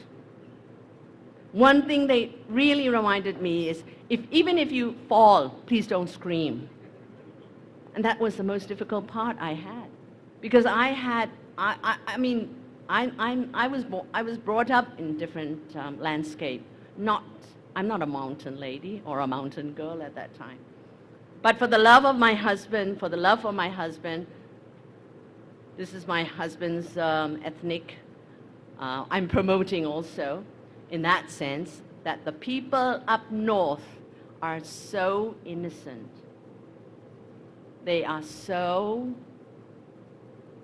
stubborn at the same time. When they are stubborn, they are really stubborn. And they say, we talk about do no harm, but they say do not come even. We like to stay on our own. Is that sustainable is another question. Because there was a project which the WCS did. And it was a very good project, in fact. But that explanation was not delivered in the right way. When I say right way, the concept, how would they understand all these concepts in the language that they speak? I always say that we speak English. Oh, yeah, that's the second language. It's not even our first language. But when you translate into Myanmar, the concept changes. I was thinking of this word ecotourism even. There are two different terminologies for that. They say if it is ecology, let me say it, it would be Gehasanit. There's no tourism there. Gehasanik. Gehasanik means ecology. And then if another who is very marketing oriented would say, the bawa ki dwa longa. The bawa means nature. So there is that misconception between ecology and nature. That translation, I always remind people who are working on the terminologies that we people, it's not only with Myanmar people. When I say Myanmar, Burma is just one. There are 132 ethnic nationalities in our country. And they are spread out all over the country.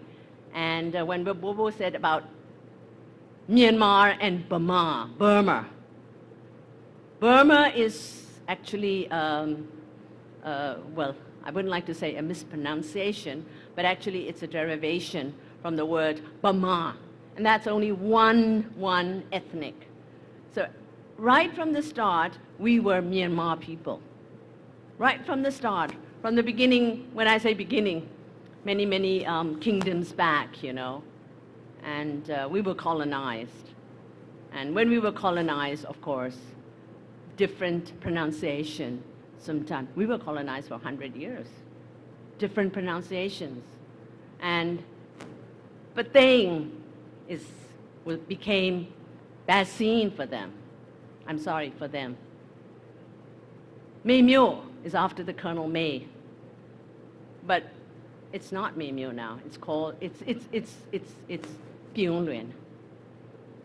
I mean, different names. If you look at the map, of course, they will have it within brackets because that's history, you know. But not because, you know, we changed it or anybody changed it. Nobody is to be blamed for that. Ecotourism development in Myanmar. You know, it's a big country, so it covers over an area of 676. Now, I chose this word opportunities because it has a strategic location, a very strategic location, and we've got the landscape which allow us to have those opportunities for different types of tourism. And some of them are mixed, like for example, the authentic ecotourism is mixed with culture. And then it's mixed with nature. And then from there, people derive it to the community-based tourism. People extend it to the adventure tourism. People extend it further to wellness tourism, and many others, you know. So it all depends on how the way people want to market the country also. It's a selling point. That's not a very good word either. And when we talk about ecotourism also, because the country is clad, we have a forest-clad landscape as well. So it's not just the tourism department that is involved with it. It's the Department of Tourism that is involved with it. And when the Department of Tourism and Ministry of Tourism, they have to work together.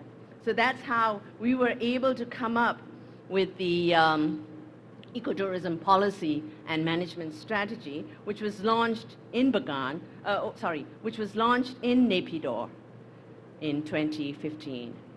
But the start of the new development policies, our history is pretty complicated for everybody to understand. And each country has its own history, and each country has its own developments. So it's difficult to understand. Everywhere we hear Myanmar. Myanmar is very popular. But each person who knows about Myanmar or hears about Myanmar has a different angle. But the reality is in the country itself. What is happening in the country is the country people know best, right? And here, at the GMS Tourism Conference in Bagan in 2011, that is actually the start of planning for sustainable tourism development, responsible tourism development. So earlier on I was mentioning about the sharing of the authentic ecotourism development, and that is being shared by the Department of Forestry. And so we have different documents from that department and different documents from our department, and the compiled one, you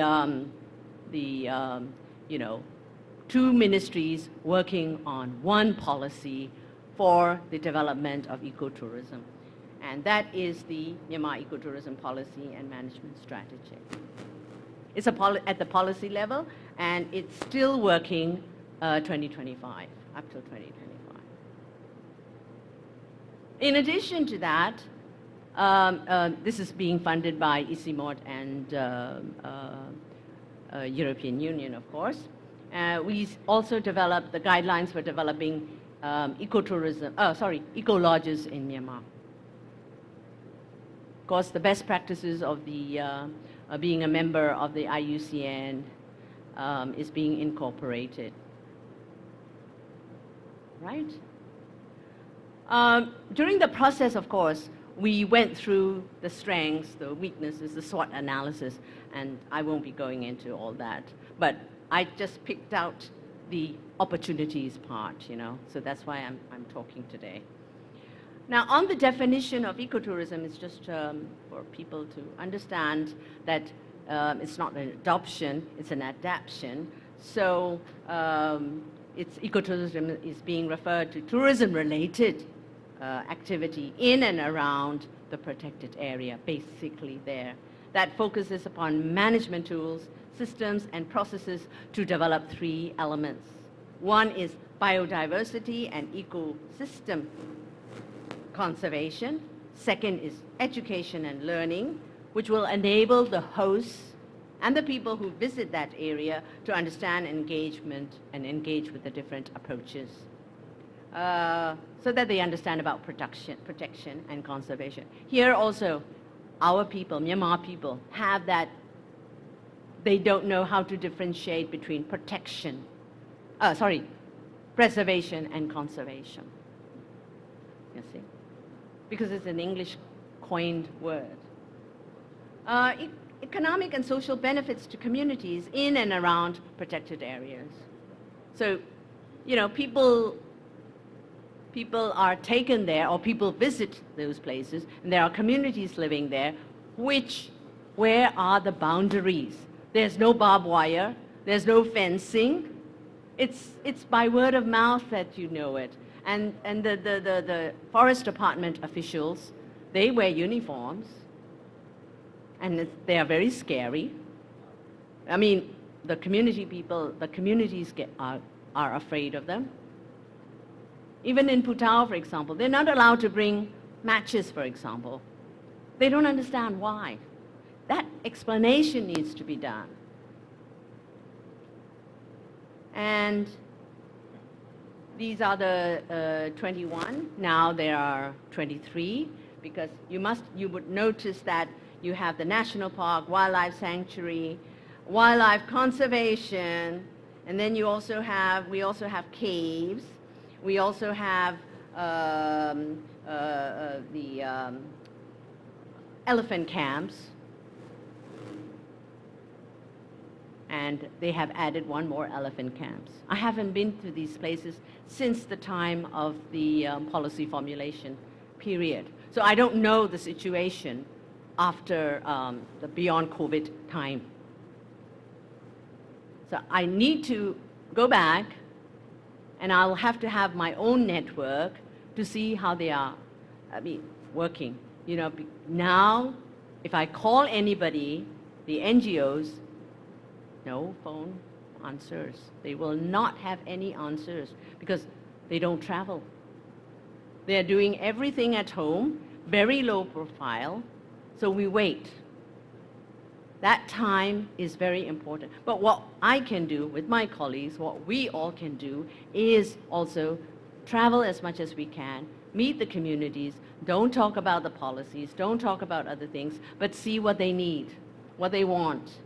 And this is where AEN, I being an AEN Myanmar, this is where AEN will be able to support. And also the ISST, This is the community. You see, the community has got to meet the community. And that community meeting the community is a network. We don't have to tell them. We just talk with them. Telling them is not going to work with the communities because language barrier is there. All right, so I'm not going to talk about this because I already mentioned that. And vision, mission, guiding principles, as I said, it's all based on the IUCN. And so there's a lot of commonality there. So now, of course, also the pillars, the action points. We always talk about action points and the collaborations that we need with the different ministries, because it's not tourism alone that has got to. We have to work with the rural development as well. We have to work with the local governments. We have to work with the CBOs. We have to work with the people, the cultural societies. Not the ministry. I'm not talking about the Ministry of Ethnic Affairs. I'm talking about the communities. There are different, as I said, there are 132. So each cultural group, I would say, have their own society or a grouping. So we need to talk. But language is one thing. I cannot go and speak in Myanmar language. Now, this one also is there. We all know this about planning, designing, environmental impact assessment. How far that environmental impact assessment is reaching out in the interest, or is being done in the interest of the community. Because sometimes it goes from that level, where my hand is, from here to here. The people are here. Okay? So these are the initiatives which has been taken from the move from the community involvement to community-based tourism. So during the COVID, all the lodges, the whole industry was a breakdown. It really was a big breakdown. Everybody felt it, and you can just imagine the CBTs, the homestays also. Homestay is not licensed in the country, but the CBD or CIT, we call it CBD, CITs, they are allowed on a case-by-case basis by the local government, not the central government, because it's not a licensing of the Directorate of Hotels and Tourism.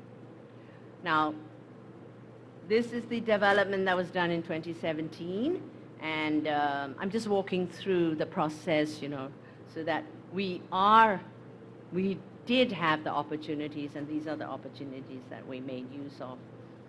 Okay, so there is the experience sharing, and we shared with Thailand, and also with Laos. I'm inviting even Laos and Thailand to work together, crossing the border. I was talking, and this is part of the network. Okay, some of the activities, this is common to all of us. And some of these, one hotel in the northeastern part of the country, they is aware of the AEN accommodation standards, because it's translated into Myanmar language. And so she's going through it, and she's going to put the ticks on it. So this is the effort that we are all putting in. Okay?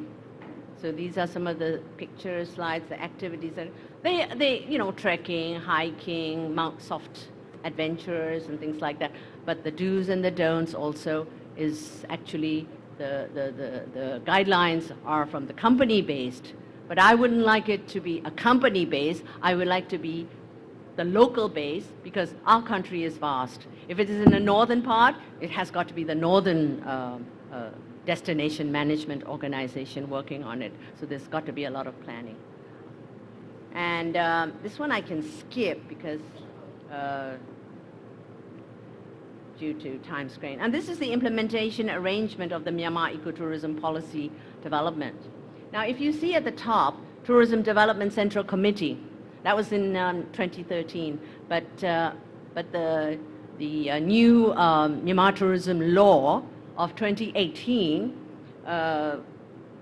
puts at the top the National Tourism National Tourism Development Committee, where the Deputy Prime Minister is the head, and the Union Minister for Hotels is the vice.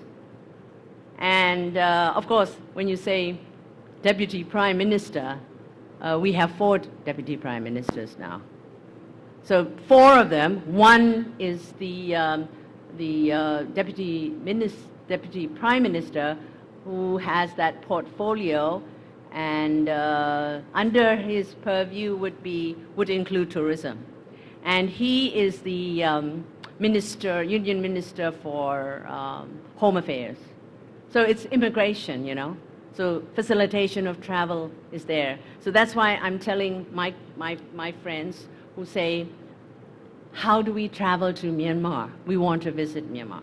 Of course, there are some who do not know Myanmar, but there are some who want to visit Myanmar. And people ask me here, is it safe? What about security? So this level is the level where they have to see about cautious travel. And then the next level is that the red one below that is the ecotourism working group, of course. Because you have the cultural working group, which is with the Ministry of Culture and Religious Affairs, and you have also the other rural development, for example, then it would be, right now it's just culture and ecotourism. Then you have the Tourism Technical Authority, and you may ask me what that level is, and that level is the level of the ministry only, the level of the ministry. And the one below, this one, oh, does that work? No. The pointer doesn't work. Right below that, you have the destination management organizations. And that destination management organization is the 7 states, and they are the provinces, but we call them as states. 7 states and 7 regions, and the Naypyidaw has its own council. So altogether 14, so 15, and they are in. They are the ones who are responsible. This is the product, the one I told you about, who's going to make use of the AEN, our accommodation standards, you know, guidelines, and she's working on it. So I said, okay, I will use this. I have to ask permission, of course. So it says, Kopi. Thanks to Masaru-san, because he has worked a lot on that, and I made sure, we all made sure that we have our own national language versions. This one, the last part on the second last, education and learning for hosts and guests. And this is where we need a lot of help, a lot of assistance, a lot of sharing of information. And I think this is the platform where we can do that. And I have learned from the beginning till now. And it's very easy to say responsible and sustainable. We've got the responsible tourism policy. We are also a member of the UNWTO and PATA. So we always understand, we think we understand about sustainable. We have the National Sustainable Development Plan, which runs to 2030. But the plan is there. But we need to interpret the plans into action. Not just action points, but action which requires people understanding. Rethinking tourism. This is the UNWTO Day theme. And we celebrate that every year on September 27th. And of course, here I would like to mention on the depending on regulations. the third point. What are the regulations? Do people really know, understand what are the regulations? The regulations should not be restrictions. The regulations should be how responsible they can conserve, preserve, take care of the ecotourism destination that we all are living in. And only then the benefit will go to the communities. This is my own thinking. And right from the beginning, since 2011, when we think of rethinking tourism, rethinking ecotourism, rethinking HRG development, rethinking many, many aspects of the tourism development, we say what we intend to do. We want to use ecotourism to make Myanmar a better place to live in, to provide more employment, how? And greater business opportunities, how? For our all people, to contribute to the conservation of our natural and cultural heritage, how? And to share with us our rich natural and cultural diversity, how? We warmly welcome those who appreciate and enjoy heritage, our way of life, and those who would travel with responsibly and with respect. So with this, I would like to add 2 or 3 points very quickly, is that after COVID, what we have done, we're not sitting around during the COVID also, and now, today even. And this was the Myanmar Travel Fair, and I've got to do justice to my colleague who comes from the Union of Myanmar Travel Association. They organized the Travel Mart. I'm not so sure, I wasn't there, so I'm not so sure how many of ecotourism booths were there. Okay? But on the whole, the exhibitors were tour companies, hotels, restaurants, souvenirs, insurance, and airline. And main sponsor happens to be the Myanmar National Airlines. That's our carrier. And every day we had more than 1,000 visitors. What does it mean? People love to travel. They want to know where they can travel. They want to know how responsible they can travel. They want to know what kind of austere measures they can take, because cost is very important. Traveling is not cheap. So with this is the national icon, the Shootagon Pagoda, and can I have 1 minute, 37 seconds? Okay. Yes.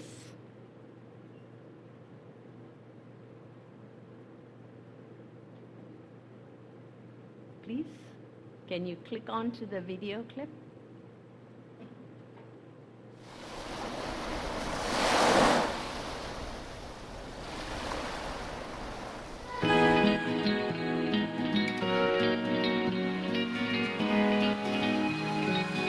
This is one of the islands, the Nyangsi Islands, and their concept is one island, one resort concept. And this is in the very south, and it has the marketing cliche is vast array of wildlife and sea species, untouched reefs, really sure, by snorkeling, kayaking, hiking, diving.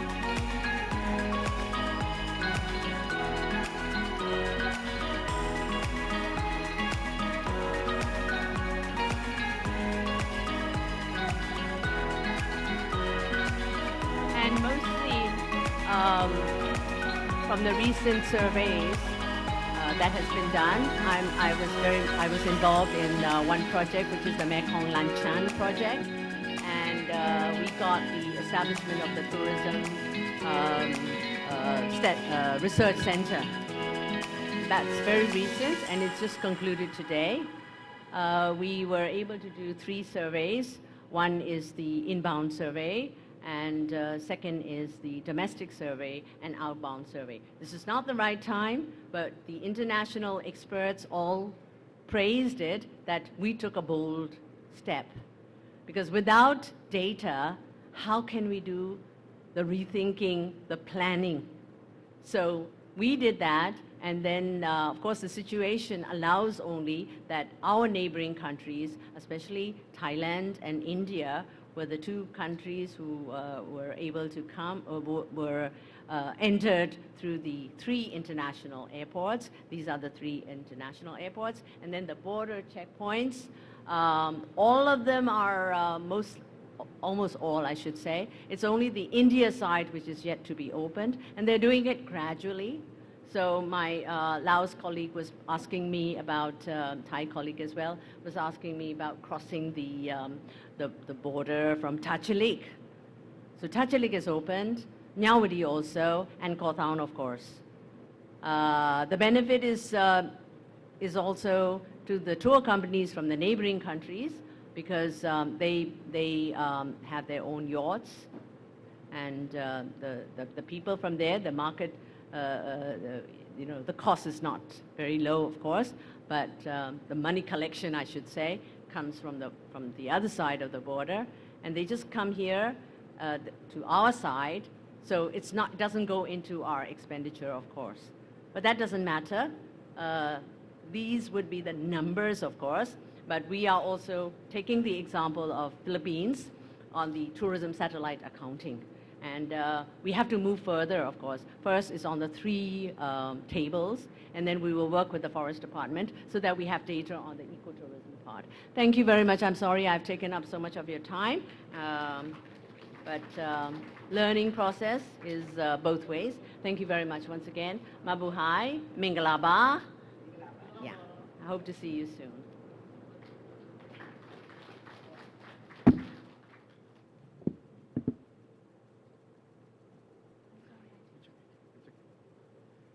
Thank you very much, Gigi. And thank you for that insightful and very comprehensive presentation of what's really going on the ecotourism front of Myanmar.